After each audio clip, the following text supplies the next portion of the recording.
بارزانی و بزودنەوەی ڕزگاری خوازی کورد. نووسینی مەسعود بارزانی. بەرگی دووەم 1958 بۆ 1961. کورد و شۆڕشی چواردەی تەمووزی 1958. چواردەی تەمووزی 1958 بۆ ئەیلولی 1961. بەشی سێیەم. ڕابوونی شۆڕشی چواردەی تەمووزی 1958. بەرەبەیانی چواردەی تەمووزی 1958 تیشکی ئازادی عێراقی گرتەوە. ڕادیۆی بەغدا مژدەی ڕابوونی کۆماری عێراق و نەمانی ڕژیمی پاشایەتی ڕاگەیاند. ئەم ڕۆژە لە عێراقدا ڕۆژێکی نەمرە. تا ئەم کاتە بۆ گەلی عێراق ڕێک نەکەوتبوو ڕۆژێکی ئەوەندە خۆش و بەختەوەر بەخۆیەوە ببینێ. لە کوردستانیشدا تەواوی جەماوە ڕاپەڕین بۆ جاردانی پشتگیری و شادبوونیان بە شۆڕش. ئەو شۆڕشەی هیوای ئەوانی بوژاندەوە و دەدانینا بە هاوبەشیان لەگەڵ جەماوەری عەرەب لە عێراقدا کە ئەمە باشترین و ساخترین بناغەیە بۆ برایەتی کورد و عەرەب. عێراقیەکان بە شادیەوە مژدەی ڕابوونی شۆڕشیان وەرگرت، چونکە هەموو ئاوات و پاشە ڕۆژی پڕبەختەوەری خۆیان تێدا بەدی کرد. کێ لەو ڕۆژەدا دەیزانی ئەو هەموو بەختەوەری چاوەڕوانی بوون هاتە دی زۆر ناخایەنێ و ئەوەی لە ژێر سێبەری کۆماریدا چاوەڕوانیانە لە زۆرداری و ملهۆڕی و خنکاندن و تۆقاندنەکانی سەردەمی پاشایەتی زۆر تاڵتر و دژوارترە. بەیاننامەی یەکەم. ئەیگەلی عێراقی خۆشەویست. دوای پشتبەستن بەخوا و بەلایەنگری ڕۆڵە دڵسۆزەکانی گەل و هێزە چەکدارەکان. دەسماندایە ڕزگارکردنی نیشتیمانی خۆشەویست لە ژێردەستی ئەو تاخمە بۆ گەنی ئیمپریالیزم دایناوە کە فەرمانڕەوای گەل بن و یاری بە چارەنووسیەوە بکەن بۆ بەرژەوەندی خۆیان و بۆ دەستکەوتی خۆیان. براکان، سپا لە خۆتانە و بۆ خۆتانە. ئەوەی کردووە کە ئێوە دەتانەوێت. ئەو چینە زاڵمی لا برکەیاری بە مافی گەلەوە دەکرد. جا لەسەر ئێوەیە پشتی بگرن لەو گول لەو بۆمبا و گرمەیی کردوویەتە سەر کۆشکی ڕیحاب و کۆشکی نووری سەعید. ئەوەش بزانن کە سەرکەوتن بەبێ پتەوکردن و پاراستنی لە پلانەکانی ئیمپریالیزم و کلکەکانی نایەتە دی. بۆیە ڕووی ئەم بانگەوازەمان دەکەینە ئێوە کە ئاگاداری کاربەدەسان بکەن لە هەر پیا و خراپ و خاینێک تا لە ڕیشەوە هەڵکەندرێن. تکاتان لێ دەکەین هەمووتان ببنە یەک دەست بۆ لە ناوبردنی ئەوانە و نەهێشتنی خراپەیان. ئەی هاو نیشتیمانان، ئێمە لە کاتێکدا ئەم ژیانی نیشتیمان پەروەریە ڕاپەڕیوەتان با گەورە دەگرین. داواتان لێ دەکەین ئارام بن و هێمنی بپارێزن. ڕیز و یەکێتی و هاوکاریتان دەستپێوە بگرن بۆ کاری بەسوود لە پێناوی بەرژەوەندی نیشتیماندا. ئەی میلەت، سوێندمان خواردووە خوێنی خۆمان و هەموو شتێکی خۆشەویستمان لە ڕێی ئێوەدا بەختکەین. باوەڕتان ببێ و دڵنیابن ئێمە بۆ ئێوە کار دەکەین. دەبێت دەسەڵات بدرێ بە حکوومەتێک کە لە میلەتەوە هەڵقوڵابێ و لە سەرویستی ئەو کار بکە. ئەمەش پێک نایەت تا کۆمارێکی گەلی وا پێکەوە نەنرێ کە یەکێتی تەواوی عێراق ڕاگرێت و پەیوەندی برایانە لەگەڵ دەوڵەتە عەرەب و موسڵمانەکاندا توند بکات و بە پێی ڕێبازینەتەوە یەکگرتوەکان بجۆڵێتەوە بۆ بەڵێن و پەیمانەکان دەستەبەر بێت بە پێی بەرژەوەندی نیشتیمانی و بڕیارەکانی کۆنگرەی باندۆنگ. لێبەرەوەی حکومەتە نیشتیمانیەکەمان لە ئێساوە ناوی کۆماری عێراق و لەسەر داوای گەل جارێ سەرۆکایەتیەکەمان دا بە ئەنجومەنی سەرۆکایەتی کە دەسەڵاتی سەرۆک کۆماری هەیە تا پرسکاری گەل بۆ هەڵبژاردننی سەرۆک پێک دێ.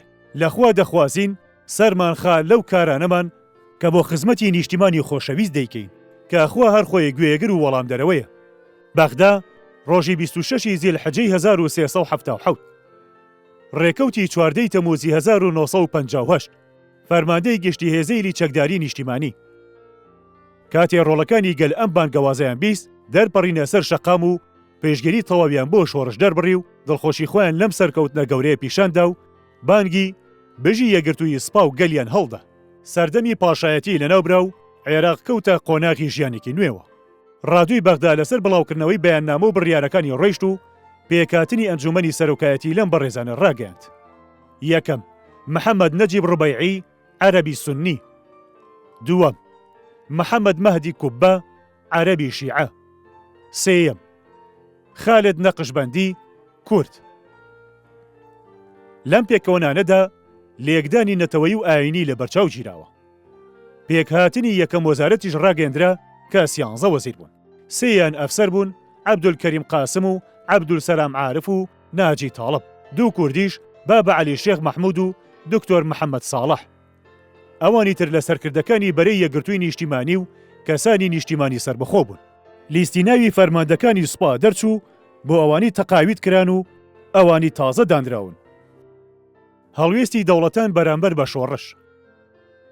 سەرۆک جەمال عەبدولناسر لە گەڵجاڕی ڕابوونی شۆڕشدا لایەنی گرت کە ئەم هەڵوێستە لە دنیای عەرەبدا گرنگ بوو و نەبێ عەبدولناسر لە ئاواتەکانی گەلی عێراق بێئاگا بوو بێ.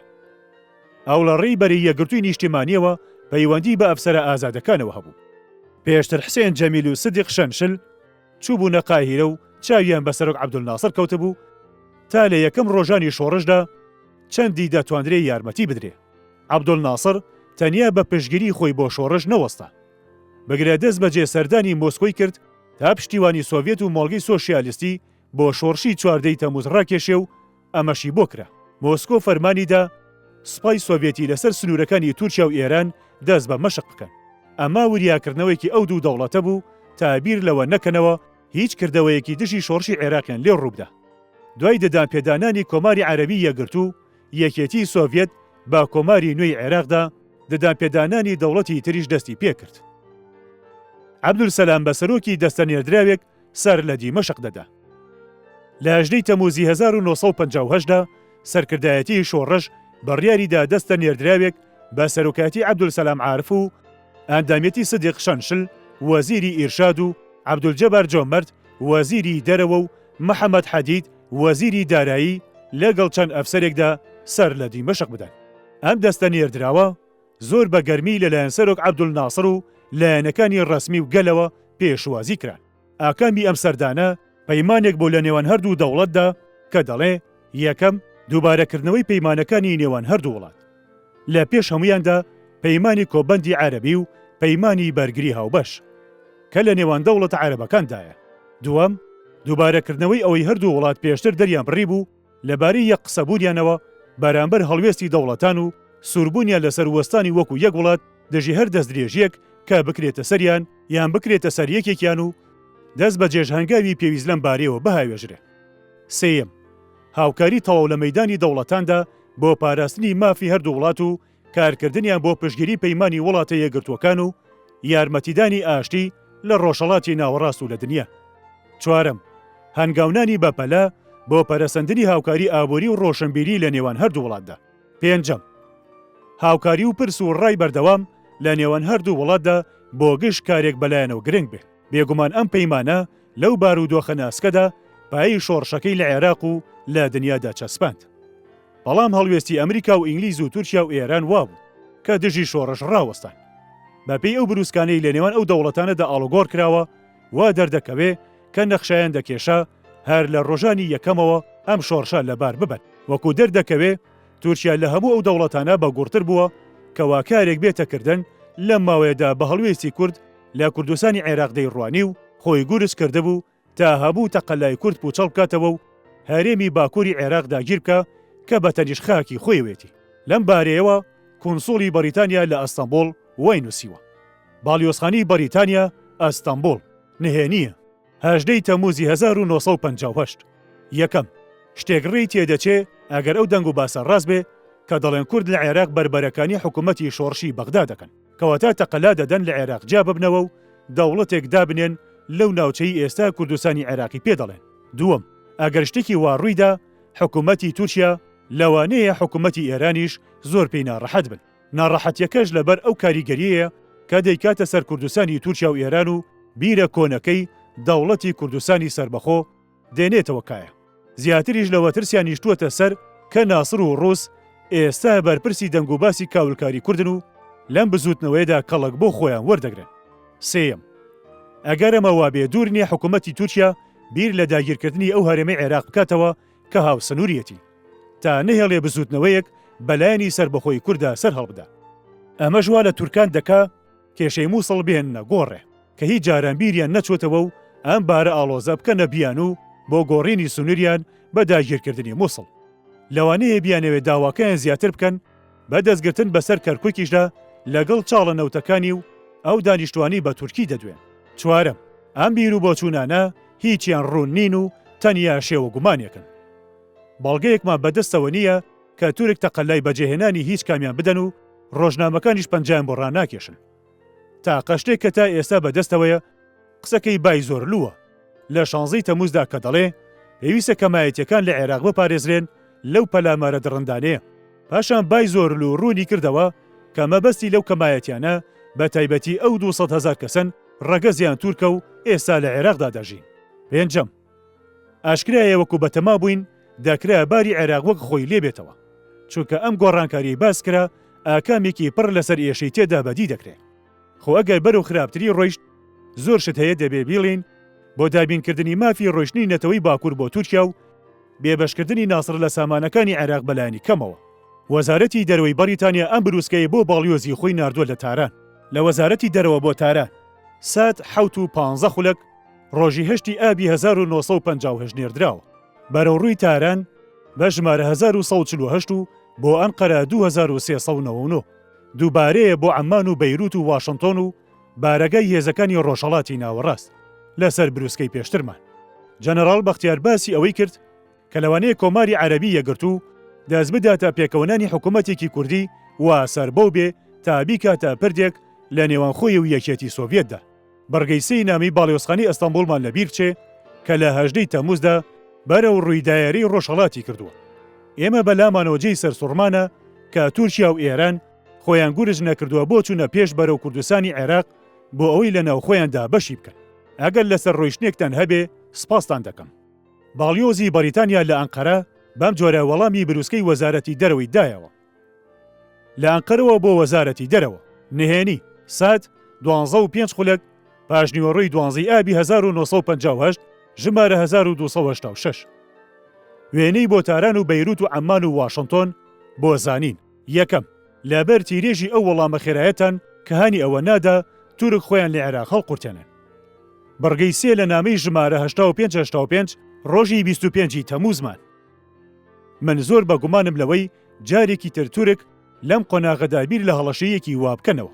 دووەم، لەلایەکی ترەوە ئەگەر دەرکەوت مەترسی دامەزراندنی حکوومەتێکی کوردی لە گۆڕێدایە یا ئەگەر لەگەڵ کۆماری عەرەبی یەکگرتوودا تێکەڵ بوو ئەوە دەبێتە هەڵوێستێکی تازە، چونکە بەدیهاتنی حکوومەتێکی سربەخۆی کورد هەر جۆرە بیر و باوەڕێکی ببێ دەبێتە مەتەڵێک بۆ تورک و ڕێتێ ناچێ بهێڵن ناوچەکانی باکوور کە زۆربەی دانیشتوانەکەی تورکن ببێتە پارچەیەک لە کۆماری عەرەبی یەکگرتوو بێ ئەوەی شتێک بکەن. سێیەم، لە بارودۆخی ئێستادا پێم وایە تورک بیر لە خۆتی هەڵقورتاندنی ڕاستەوخۆی عێراق بکەنەوە بە هاودەستی لەگەڵ ئێرانیەکاندا، بەڵام هەتا لە یارمەتیدانی ئەمریکا دڵنیان نەبن ناجوڵێن. ئەوەش ڕێی تێدەچێ بیر بکەنەوە لە داگیرکردن و دابەشکردنی باکووری عێراقی ئێستا لە نێوان تورکیا و ئێراندا، واتە خۆیان مووسڵ و کەرکوک ببەن و هەرێمێکی تری کورد بۆ ئێران جێبێڵن. چوارەم، بەڕێز زۆرلۆ لە دەیئابدا بەسەرۆک وەزیرانی گوت گەورەترین چەڵەمەی تورکیا لە عێراقدا دانیشتوانی تورکی باکوورن. تا ئێستا حکوومەتی تورکیا یەک دوو سکاڵای لەمەڕ ئازاردانی ئەو دانیشتوانەوە ناردووە و وەڵامی دۆستانەی وەرگتووەتەوە، بەڵام هێشتا بارەکە هەر ئاڵۆزە. لەباری هەڵوێستی ئەمریکا لە خۆتی هەڵقورتاندنی تورک لە عێراقدا باڵیۆزی بەریتانیا لە واشنتۆن وەزارەتی دەرەوەی بەریتانیا ئاگادار کردووە دەڵێ لە واشنتۆنەوە بۆ وەزارەتی دەرەوە لۆرد هود ژمارە 1962 نۆزدەی تەموزی 1950 دەست بەجێ و زۆر نهێنیە. بروسکەتان ژمارە 14795 تورکیا و عێراق. یەکەم، کورتەی ئەو ئامۆژگاری ئەمریکیەکان بۆ باڵیۆزی خۆیان لە ئەنقەرە و ناردوویانە و نێردرا تا خۆم ڕازی بوونم پیشان نەدا. دووەم، ئەمریکیەکان دوودڵ بوون چێ بەڵگەیەک بە تورکەکان پیشان بدەن کە لە ترسی تێوەگلانی سۆڤیەتە وازیان لە بزوتنەوەی دژی عێراق هێناوە. ئەوان دوو هۆیان لە پێشە. یەکەم، دژی سیاسەتی بەرپەرشدانەوەن کە هەر کاتێ بەکار هاتووە بکەن، بێگومان ئەگەر ئەوە بە تورک ڕابگەیەندرێ دەگاتە ڕووسەکانیش، چونکە تورک هێزی شاردنەوەی نهێنیەکانیان نییە. سێم، تورک هیچ کردەوەیەکی دژی عێراق ناکەن بە تەنیایی هەتا ئەمریکا بەڵێنی پشگیریان نەداتێ. ئەمەش بروسکەیەکی ترە باڵیۆزی بەریتانیا لە واشنتۆنەوە بۆ وەزارەتی دەرەوەی بەریتانیای ناردووە. زۆر نهێنیە. لە واشنتۆنەوە بۆ وەزارەتی دەرەوە ڤای کۆت هود ژمارە 1963 نۆزدەی حوتی 1950 ئاماژە بۆ بروسکەی پێشوم. داوا لە باڵیۆزی ئەمریکا کراوە زانیاری پەتەر بپرسێ لەبارەی نەخشەی تورکەوە لامەڕ هەڵوێستی ئەوان بۆ عێراق. حکوومەتی ئەمریکا هیچ ئاگاداریەکی وای لەلا نییە نیشان بدا بەربەرەکانیەکی ڕێک و پێک دژی ڕژیمی تازە لە عێراقدا هەیە و لەو باوەڕەدایە گەلی عێراق و هێزە عێراقیەکان بەربەرەکانی هێزەکانی تورک دەکەن. ئەو گومانی لەوەدا هەیە کە جوڵانەوەی سوپای تورک سوودی هەبێ بەهۆی باری سروشتیەوە لەسەر سنووری عێراق و تورکیا تا ئەو کاتی حکوومەتی ئەمریکا ئاگاداری پتر لە مەڕ نەخشەی تورکەوە دەست دەکەوێت. ئەگەر عێراق خۆتیال قورتاندنی تورکیای پێخۆش نەبێ، حکوومەتی وڵاتە یەکگرتووەکان پێی وایە هێشتا کاتی هەندانی تورکیا بۆ هەنگاوێکی وا نەهاتووە. بڕواوە بۆ ئەنجومەنی پەیمانی بەغدا ڕۆژی 14 تەموزی 1958 لە ئەستەمبوڵ کۆ ببێتەوە بە سەرۆکاتی سەرۆکانی حکومەتە بەشدارەکان. بەڵام شۆڕش لی تێکدان. دەوڵەتانی ئەندامی پەیمان بەیاننامەیەکیان دەرکرد ناڕزاییان لە شۆڕشدار بڕی و باکارێکی تێکدەری لە دەرەوە هاتوویان ناوهێنا و گوتیان سەرکردەکانی تورکیا لە دەوڵەتە بێگانەکان بیر و ڕاوەردەگرن. هەر لەو ڕۆژەدا حکوومەتی تورکیا بەیانێکی دەرکرد تێیدا دەڵێ ئەم سیاسی هەڵەشانەی عێراق مەبەستیان لەم کودەتایە لە ناوبردنی پەیمانی بەغدایە کە بنکەی ئاشتیە لە ڕۆژهەڵاتی ناوەڕاستدا. هەڵبژاردننی ڕۆژی کۆبنەوەی ئەنجومەنی پەیمان بۆ کودەتا باشترین باڵگەیە. چەند تیپێک لە سوپای تورکیا بەرەو سنووری عێراق هاتن. بەڵام یەکێتی سۆڤیەت لە 18 تەموزی 1950دا وریاکەرەوەیکی بۆ تورکیا نرد کە ئەو دەبێتە بەرپرسی هەر کردەیەکی دوژمنکارانە دژی ڕژێمی تازەی عێراق بکرێ. پەیمانی بەغدا لە بنەڕەتدا دژی بسووتنەوەی ڕزگاری بوو لە ناوچەکەدا، بە تایبەتی بزوتنەوەی ڕزگاری کورد. ترس و دڵەخورپەی تورکیا لە شۆڕشی 14 تەموز بۆ ئەوە بوو دەیزانی ئەم شۆڕشە چەند کار دەکاتە سەرباری نەتەوەی کورد، بە تایبەت ئەو پارچەی کەوتۆتە ژێر دەسەڵاتی تورکیا و ئەو تورکە شۆڤێنیانە بە تورکە چیاییەکانیان ناودێنن. بۆیە لەو ڕۆژەدا کارێکی سوپاییان نەکرد، چونکە لە بەربەرەکانی نەتەوەی کورد بۆ هێرشکن لەسەر عێراق و ڕازینەبوونی دەوڵەتەکانی تر دەترسان. لە ئێران شای ئێران هەژ ڕۆژپرسەی گشتی ڕاگەیاند بۆ گیانی ئەوانەی لە گەورە پیاوانی ڕژێمی پاشایەتی بوون و لە 14 تەموزدا کوژران. دایرەی مخابەڕاتی ئێران کەوتە ناردنی پیاوانی خۆی بە دزیەوە بە نیازی کاولکاری و ڕەشەکوژی. گەلی عێراقیش فیداکاری دەکرد لە پێناوی پاراستنی کۆمارەکەی و دژی هەر جۆرە تەقەلایەکی هێرشی بێگانە لە هەر لایەکەوە بێت.